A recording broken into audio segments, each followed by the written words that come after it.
bem com vocês? Sejam bem-vindos a mais uma aula aqui na LAC Concursos. Eu sou o professor João Kleber e estarei ministrando a disciplina de Informática Básica. Bom, continuando o nosso módulo de carreiras bancárias, a aula de hoje a gente vai abordar sobre correio eletrônico, algo que é muito cobrado nas carreiras bancárias, até porque, para quem não sabe, né, toda vez que a gente faz uma comunicação, a formalização oficial, né, a forma de você entrar em contato com o cliente é através do e-mail. Então esse é um assunto que vocês precisam ficar muito atento, porque cai bastante para carreiras bancárias. Então, sem mais delongas, vamos entender o que pode ser cobrado, tá? Bom, o que é o correio eletrônico? O correio eletrônico nada mais é, turma, do que o envio e o recebimento de mensagens eletrônicas.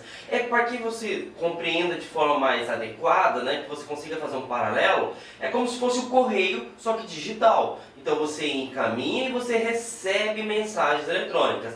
Até então sabemos a definição. Só que as bancas, principalmente a Sesgran Rio, que vai ser a banca responsável por fazer o concurso do Banco do Brasil e também da Caixa Econômica Federal, ele cobra muito a questão das características. Então, a primeira característica que você precisa saber: um correio eletrônico, tá? Um serviço, um provedor de e-mail, ele não é em tempo real. Então, o que você precisa ficar atento?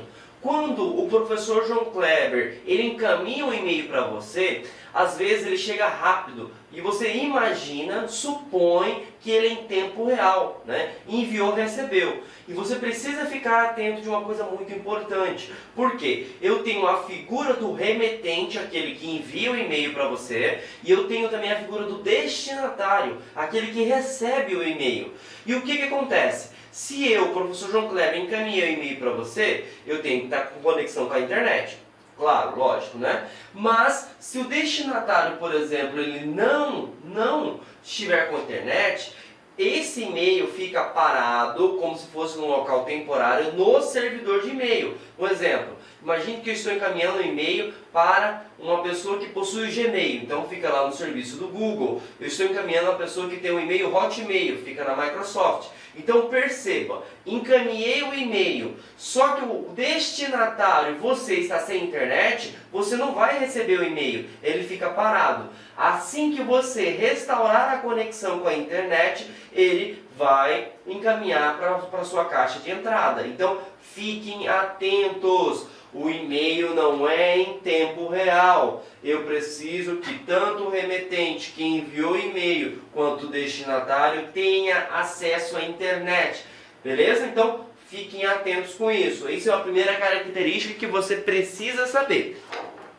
Agora, falando mais de forma técnica, nós temos alguns conceitos que são bem abordados na questão de correio eletrônico. Primeira coisa, multiplataforma. Se você pegar a tradução literal de multi, o que significa multi, turma? Multi são muitas, plataformas são maneiras. Então, hoje, um e-mail, existem várias formas de você acessar. E como seriam essas várias formas de acessar? Independente se você esteja utilizando smartphone, tablet, desktop, ou um notebook, ou até uma Smart TV, você consegue ter acesso. E isso seria o que? Multiplataforma física, independente do equipamento. Outra coisa que é importante também, tá? Quando você utiliza um serviço de e-mail, vamos pegar, por exemplo, o Google, que é um dos mais conhecidos e um dos mais utilizados. Independente do sistema operacional que você esteja utilizando, você pode estar utilizando, por exemplo, o Windows. Eu posso estar utilizando o Linux, tá? Eu posso estar utilizando o navegador Opera, eu posso estar utilizando o navegador Google Chrome, eu posso estar utilizando o Microsoft Edge. E aí você pode até me perguntar, mas professor, para que eu preciso saber de tudo isso? É para você associar a ideia que, independente do equipamento, da parte física, independente da parte software, da parte lógica ou dos sistemas que você esteja utilizando, um e-mail você vai conseguir ter acesso, lógico, desde que você tenha uma conexão com a internet. Então, por isso que nós citamos, né, nós inferimos que um correio eletrônico, tá, ele é um sistema, logicamente, multiplataforma, perfeito? Então, primeira característica aí cobrada para o concurso, a gente acabou de resolver. Outra coisa importante, os serviços de e-mail normalmente são gratuitos. Quando se trata de concurso público, ele cobra sempre dois, né? Ele cobra a questão do Outlook, ele cobra a questão do Hotmail, né, que é vinculada à Microsoft, ou ele pode cobrar o Gmail, que é vinculado ao Google. E aonde que eu quero chegar? Essas duas empresas, que são as mais cobradas em concurso público, eles têm vários tipos de plano. E o primeiro plano é o gratuito, tá? Esse plano gratuito, ele te dá um limite de armazenamento. Então vamos pegar o exemplo, o Google. O Google, você pode ter um Gmail, né? Você pode ter um e-mail vinculado ao Gmail, na qual você pode ter até 15 GB de armazenamento, tá? Lembrando, palavrinha-chave aí, tá? Toda vez que a nomenclatura acabar na palavra byte, significa que nós estamos referindo a armazenamento. Perfeito? Então, o Google, ele tem 15 GB de armazenamento. Só que isso não é padrão para todas as operadoras, tá? Então, se a gente pegar, por exemplo, o Outlook, ele tem 5 GB, tá? E é onde que eu quero chegar. Quando você utiliza um serviço de e-mail, ele tem limitações. Então, se na sua questão, tá, ele inferir que não há limite de armazenamento, é falso. E aí outra coisa importante também que você precisa saber sobre correio eletrônico. Então, eu estou utilizando o Gmail, chegou lá nos 15 GB, lotou a minha caixa de mensagem. Então, o que vai acontecer? Você não consegue nem enviar e nem receber e-mail, tá bom? Ah, mas o fulano acabou de me enviar e-mail. O que acontece? O seu provedor de e-mail, vamos pegar o exemplo como o Google, ele fala o seguinte, ó, você está impossibilitado de receber e enviar mensagens, e aí para isso, ou você exclua os e-mails que você não utilize mais, ou você contrate um plano maior, e logicamente que esse plano que tem maior capacidade de armazenamento, ele é pago, tudo bem? Então, fiquem atentos. Se a sua caixa de e-mail lotar, tem duas opções. Ou você exclui as mensagens que você não utiliza mais ou não tenha tanta relevância, ou você tem que adquirir, tá, um novo plano. Outra coisa que é bem importante, quando você adquire um novo plano, não significa que você vai ter um novo e-mail. Significa que vai aumentar a capacidade do armazenamento da sua conta, tudo bem? Então, fiquem atentos sobre esse conceito aí, tá? Então, os e-mails, eles têm limitações, tá? Dependendo, tá? Do serviço de e-mail que você esteja trabalhando. Outro assunto que é muito importante, os servidores de e-mail hoje são integrados com serviços de computação em nuvem. Se computação em nuvem você não se recorda, é sinal que você pulou a nossa aula de redes de computadores, que é a base de qualquer concurso público hoje. Por quê? Hoje todo mundo ele respira, ele vive conectado com a internet. E o que é a computação em nuvem? Computação em nuvem nada mais é do que você armazenar um arquivo, um sistema, um site em um local na qual onde você não se encontra. Traduzindo, você tem uma empresa e essa empresa possui um conjunto de computadores que nós chamamos de data centers, na qual ela é responsável por administrar todos os arquivos da sua empresa. Situação hipotética, você foi lá e perdeu, por exemplo, o notebook, você perdeu o computador na qual você fazia conexão com o serviço de e-mail. Você perdeu todos os seus e-mails? Não. Por quê? Essas informações estão armazenadas na nuvem, e a nuvem possui backup, que é algo também muito importante que a gente fala na aula de redes de computadores, que nada mais é do que cópia de segurança. Então, hoje os serviços de e-mail são integrados com a computação em nuvem. Como pode cair em prova, professor? É o seguinte, quando tu encaminha um e-mail, e aí outra coisa também que é característica, tá? Acho que ele está no próximo slide. Você pode anexar, tá? O que é anexar? Você vai incorporar, tá, um arquivo dentro da sua mensagem, tá bom? Quando você incorpora um arquivo dentro da sua mensagem, você tem que ficar atento a duas coisas. Primeiro, não é possível inserir qualquer tipo de arquivo, tá? Arquivos que possuem a extensão .exe, que são executáveis, são bloqueados por questões de segurança, porque ele pode instalar algum aplicativo e, consequentemente, os serviços de e-mail para bloquear a disseminação de vírus, ele bloqueia. Então, primeira coisa, quando você incorpora um arquivo a uma mensagem de e-mail, não é possível inserir qualquer tipo de arquivo. Perfeito?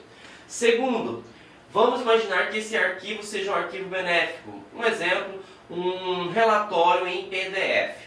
Quando você faz o upload, né, lembrando que o upload, aula de redes novamente, né, você pega um arquivo que está dentro do seu computador e sobe para a internet, esse arquivo ele precisa obedecer às regras do serviço de e-mail. Vamos pegar como padrão o Gmail. Se passar de 10 MB, ele não manda. Ele fala, olha, esse arquivo aqui é muito grande, eu não consigo encaminhar. Só que, como nós temos o acesso à computação em nuvem, os serviços de e-mail hoje estão inteligentes. E como eles estão integrados com a nuvem, exemplo, se nós temos o Gmail está integrado com o nosso amigo Google Drive. Se nós temos, por exemplo, o Outlook está integrado com o OneDrive, por exemplo. Ou o Dropbox. O que acontece, turma? Quando você anexa um arquivo, vamos imaginar que ele tenha 15 MB. Então ele não vai ser possível inserir dentro dessa mensagem. O que o servidor ele já faz? Um exemplo, o Gmail. Ele pega este arquivo, faz o upload, só que ele faz o upload na nuvem. E aí você vai encaminhar a mensagem, só que não vai chegar o arquivo para o usuário. Vai chegar um link, lembrando a aula de Word, né? Links são atalhos, né? São como se fosse um link de navegação para você obter acesso à informação, na qual a outra pessoa, o destinatário, vai receber essa informação e aí ele vai clicar no link e vai poder baixar o arquivo. Então, fiquem atentos. A integração da computação em nuvem facilita, né, quando você possui um arquivo que é muito grande. Porque você não consegue, por exemplo, encaminhar via mensagem de e-mail. Então o que tu faz? Você anexa o e-mail, só que ele automaticamente gera, né, o upload para a nuvem. E ele vai encaminhar somente o link para que o usuário que receba a tua mensagem baixe, né? Só que ele, né, às vezes a pessoa tem pouco conhecimento, né, e nem vai imaginar que aquela mensagem, né, aquele e-mail, ele não está redirecionando para a nuvem, ele imagina que a mensagem está sendo baixada, o arquivo em si está sendo baixado dentro da mensagem de e-mail. Então, fiquem atentos. Se o arquivo for muito grande, qual que é a opção que eu tenho de encaminhar o arquivo para uma outra pessoa? Armazenando na nuvem, tá? E assim, nós pegamos as 3 características de um correio eletrônico. Então, ele é multiplataforma, ele tem a questão de limite, deixa eu até colocar aqui, ele tem a questão de limite, né, dependendo do serviço de e-mail que você esteja trabalhando, e ele também tem a parte de integração com serviços da computação em nuvem, tá? Falei para vocês sobre que ele não é tempo real, então eu preciso que o remetente e o destinatário tenham conexão com a internet, lembrando que dependendo da conexão da internet pode ser mais rápido, também como pode ser mais demorado, beleza? E uma das coisas também que é cobrada sobre carreiras bancárias, eles perguntam se você sabe se aquele e-mail é válido ou não. Então ele te pergunta, turma, como é a composição de um e-mail, que é o que a gente vai ver agora nesse slide, tá?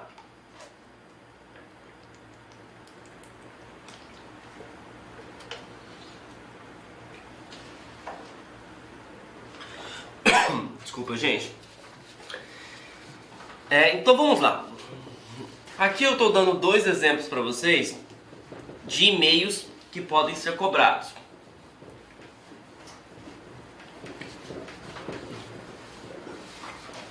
Então o primeiro exercício aqui, nós temos o serviço, né, do Gmail, então é joão@gmail.com. que eu preciso saber, professor? O e-mail, ele tem 3 partes principais. Primeira parte, segunda parte, terceira parte. Alguns e-mails podem ter 4 partes, mas a gente vai aprender no exercício 2, tá? O que é a primeira parte? É a caixa postal, tá? O que é uma caixa postal? É como se fosse o CEP da sua casa. É uma identificação lá, ó. O CEP 78 Parará Piriri é referente à casa do professor João Kleber. Perfeito? Professor, ficou muito técnico. Então esse aqui, ó, é o nome do seu e-mail. Pronto, é o nome do seu e-mail. Tá? Então neste caso, o nome do meu e-mail é João. Perfeito? Depois que você tem o nome do seu e-mail, qual que é a próxima parte? Você tem o símbolo do arroba. O que o símbolo do arroba ele representa? A partir do arroba, você vai ter informações sobre o provedor. Professor, o que seria o provedor? A empresa que administra o seu correio eletrônico. Neste exercício é Gmail. Então significa que o meu provedor é o Gmail. Mas poderia ser Hotmail, poderia ser Outlook, poderia ser Terra, tá? E lembrando, ó, se eu tenho esse e-mail aqui, ó, joão@gmail.com. E se eu tenho esse e-mail aqui, ó,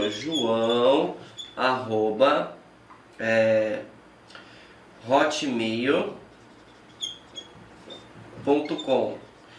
Esses dois e-mails são completamente diferentes. Mas tem o mesmo nome, beleza, mas o serviço ou o provedor de e-mails são diferentes.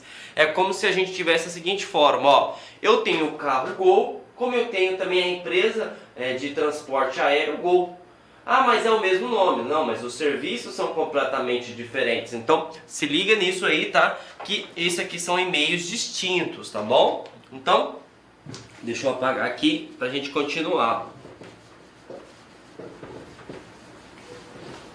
Então, vimos que a segunda parte é o provedor. Esse provedor é a empresa, tá? Que fornece para você o tipo de e-mail. A terceira parte, tá? Seguida do ponto, ela é representada pelo tipo de empresa. Então aqui, tipo de domínio. Ou tipo do provedor. Aqui, domínio. Ou provedor. Então o que seria isso? Inclusive eu vou até apresentar o slide para vocês, tá? Que a gente tem vários tipos aqui, ó. É o próximo. Nós temos .com, comercial, .edu, educacional, .gov, governamental, militar, org, organizacional, tá bom? Então, a gente precisa saber sobre isso. E nesse aqui, acabou a nossa nomenclatura, tá? Então, eu tenho aqui joão@gmail.com. Então aqui acabou a nossa nomenclatura. E aí no início, que eu falei sobre a questão de composição, eu tenho o exercício 1 que eu tenho 3 partes e eu tenho o exercício 2 que tem 3 partes. Ou desculpa, 4 partes. Então eu tenho 1, 2, 3, 4. Qual é a diferença? Toda vez que você bater um olho no e-mail e ver essa composição de 3 partes, significa que nós estamos trabalhando com um e-mail que ele é internacional. Assassinei o português aqui, né? Sidney e Bodão vão ficar com raiva de mim. Internacional. Beleza? Normalmente o e-mail que é do tipo internacional, ele é mais caro, tá? E quando você tem 4 partes, significa que ele possui uma nacionalidade.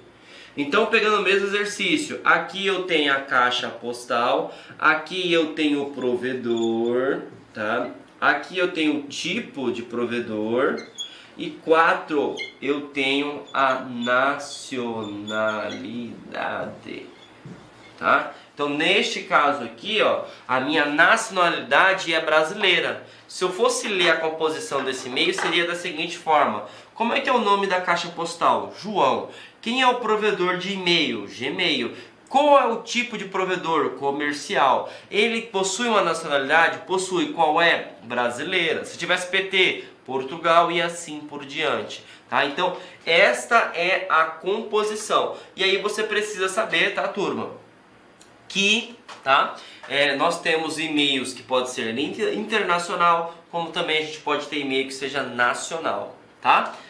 Então, falei também sobre a questão de tipo de domínios, agora chegou também a falar sobre as características de protocolos. E aí percebam, tá? Que uma matéria, ela é base para outra. Protocolos a gente viu lá na aula de redes de computadores, né? O que é protocolos?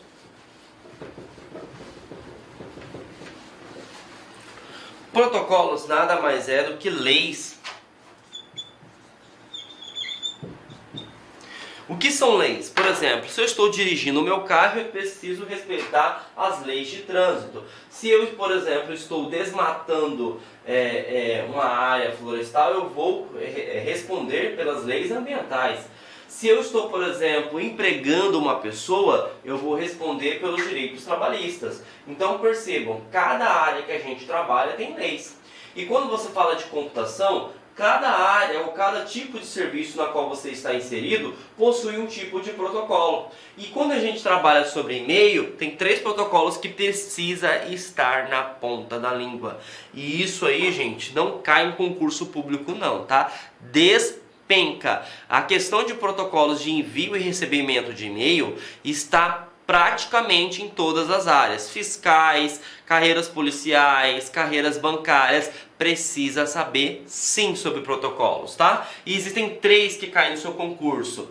Você tem o SMTP, você possui o POP e você possui o IMAP, tá? O SMTP, ele é o mais simples, tá? Porque o S, você vai lembrar que é send. E o que significa send? Enviar. Então, toda vez que você faz um envio de e-mail, você tem que utilizar o e-mail SMTP. E aí, infelizmente, tá, gente? Você precisa saber a questão de acrônimos, tá? Quando fala sobre redes de computadores, quando fala sobre a questão de e-mail e menciona a palavra protocolo, precisa saber todas as nomenclaturas, perfeito? Então, se eu vou enviar um e-mail, é SMTP. Agora, o que mais cobra em concurso público é a diferença entre o POP e o IMAP. Os 2 protocolos são responsáveis por receber um e-mail. E aí, normalmente a gente é muito mais visual, né, do que textual. Por isso eu coloquei essas 2 imagens para facilitar o entendimento de vocês, tá? Então, deixa eu apagar aqui.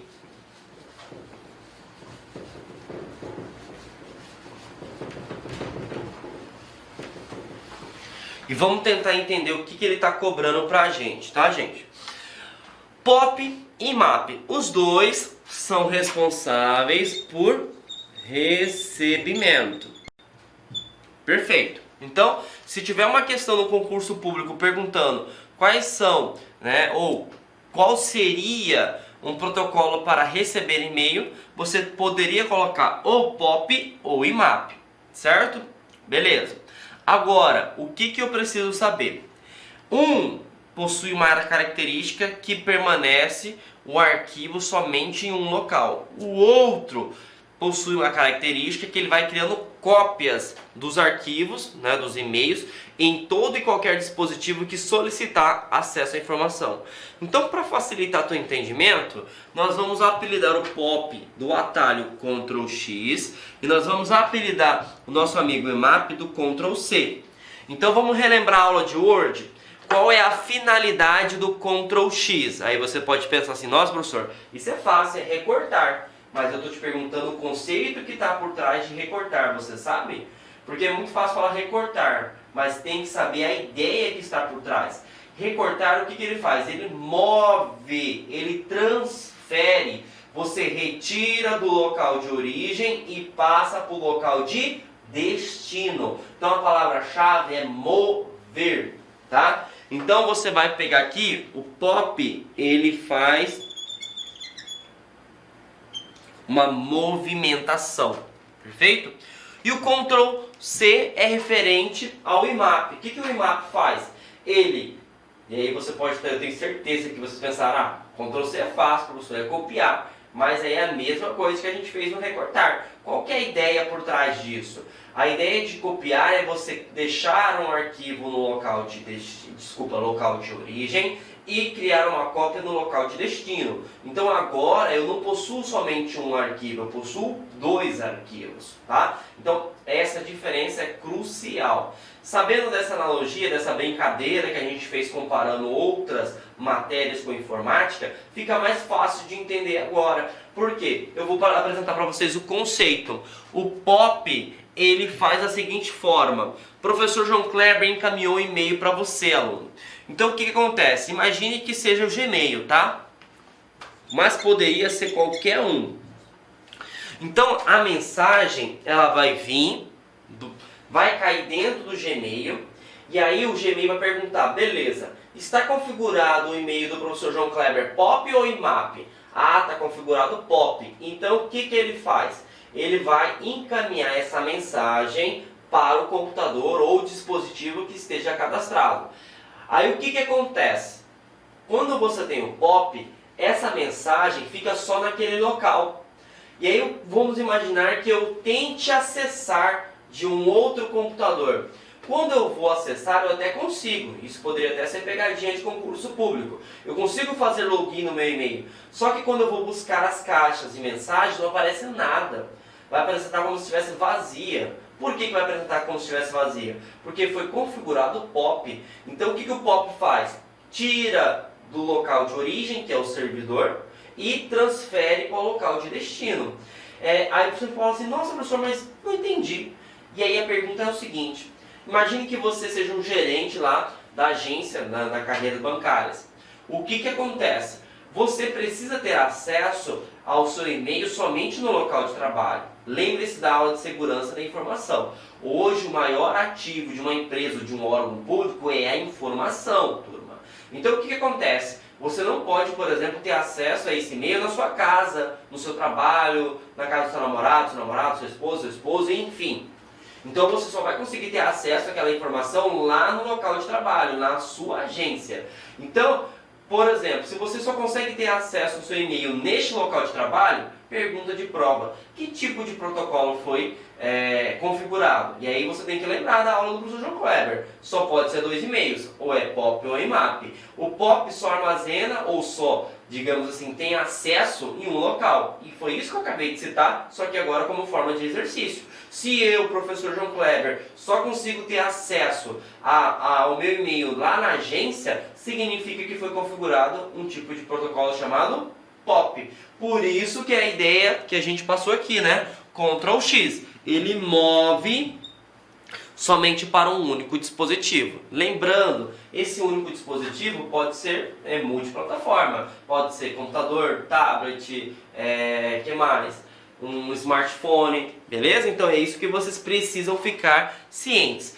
Se o nosso amigo POP ele move, o nosso amigo IMAP ele cria uma cópia, tá? E o que é criar uma cópia? Você deixa um arquivo no local de origem e você deixa um arquivo no local de destino. Perfeito? Então, agora vamos pegar o mesmo exercício. Você encaminhou o e-mail para o professor João Kleber, beleza? E aí, imagine que continua sendo o Google, tá? O Gmail.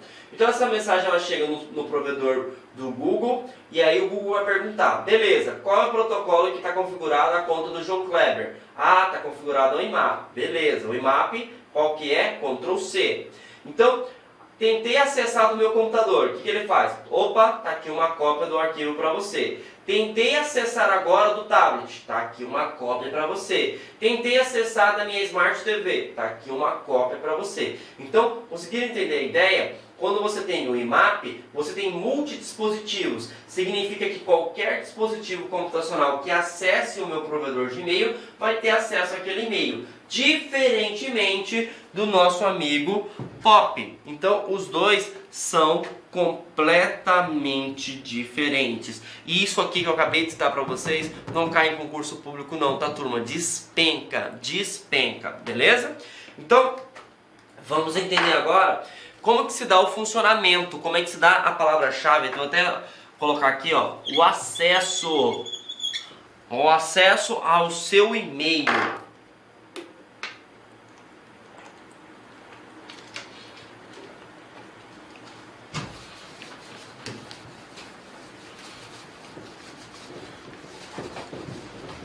O acesso ao seu e-mail, turma, pode se dar de duas formas. Você pode ter acesso via webmail, ou você pode ter o acesso via cliente de e-mail. Professor, qual que é a diferença dos dois? O webmail, como o próprio nome já fala, web, acesso à internet, e-mail, logicamente, que é o correio eletrônico, tá? Então o que eu preciso saber? Foca aqui comigo. Eu preciso abrir um navegador. Neste caso aqui eu coloquei o Google Chrome, mas poderia colocar Mozilla Firefox, o Edge, assim por diante. Preciso digitar o meu provedor de e-mail. Neste caso aqui é o Gmail. Ele vai me pedir as minhas credenciais, que seria a caixa postal, seguida do arroba, o tipo de domínio, tá? E se ele for brasileiro, se ele for outra nacionalidade, eu preciso inserir. Então, joão@gmail.com.br, tá? E eu tenho que colocar a minha senha, perfeito? Então, é assim que funciona o webmail. Então, eu preciso acessar um navegador para poder utilizar, perfeito? Cliente de e-mail. Você não tem que acessar um navegador. Você vai acessar um app, para quem não sabe, app é aplicativo ou um sistema, tá? Específico, tá? Quem são esses aplicativos específicos que caem no concurso público, professor João Kleber? São dois, tá? Ou você acessa o Microsoft Outlook ou você acessa o Mozilla Thunderbird, tá? O que esses caras são? São gerenciadores de correio eletrônico. É como se você tivesse, para quem nunca ouviu falar dessas duas nomenclaturas, você tivesse aquele aplicativo do Gmail no seu celular. Por exemplo, você assassinei o português agora, desculpa. Você clica no ícone do Gmail, que é como se fosse um e-mail vermelhinho, e ele já abre para você todas as suas caixas de mensagens. Aquilo ali é um cliente de e-mail. Por quê? Eu não preciso abrir o navegador, digitar o usuário e senha para acessar as minhas mensagens. Simplesmente eu clico no e-mail e ele já abre. E isso é o cliente de e-mail. Beleza? Então, eu tenho duas formas de acessar um e-mail. Via webmail, via cliente de e-mail. Entendemos as partes básicas. Agora chegou o momento da gente entender as diferenças que existem entre um e o outro, tá? Primeiro, os dois possuem questões de segurança, tá? Mesmo que hoje você, por padrão, se você tiver um cliente de e-mail configurado, você clica lá no ícone, seja Microsoft Outlook, Thunderbird ou, vamos pegar o exemplo do Gmail, você clicou, ele já abre já o e-mail para você. E aí, às vezes, o seu computador, não é somente você que está acessando, existem várias pessoas que podem acessar esse computador. Mas você pode configurar senha também, tá? Assim como um navegador, né? Um webmail. Tá? Então, a questão de segurança são idênticas.